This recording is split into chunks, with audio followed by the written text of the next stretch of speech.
কি আজীব হাদিস শুনেন। নবীজি বলেন, হায় বনি আদম, সারাক্ষণ কেবল বলে আমার মাল আমার মাল। দেখছেন গাড়িটা আমার, এই বাড়িটা আমার, এই 10 শতক জমি আমার, এই সোফাগুলো আমার, এই খাট আমার। আল্লাহ নবী সাল্লাল্লাহু আলাইহি সাল্লাম বলেন, হাল্লাকা ইয়া ইবনা আদম মিন মালিক, কোথায় তোমার মাল?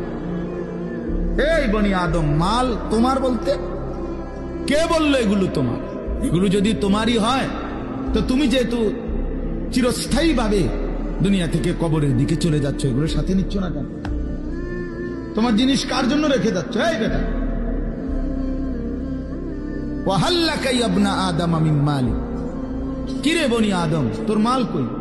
তোর যদি হয় নিচ্ছ না কেন এগুলো?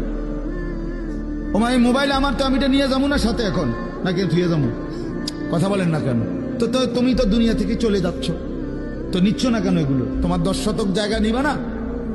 সোফা এগুলো কই রাখা যাচ্ছ? এগুলো নিয়ে যাও, বিল্ডিং নিয়ে যাও। তাইলে দেখে বুঝেই নাও বান্দা, উম্মত তোমার হলো কোত্থেকে? তোমার কেবল 3টা মাল, 3টা জিনিস তোমার। নবীজি নিজে বলছে, ইল্লা মা আকালতা ফাআফনাইতা, যা সরাসরি তুমি খাইয়া শেষ করছো, খাইছিলা, এটা তোমার।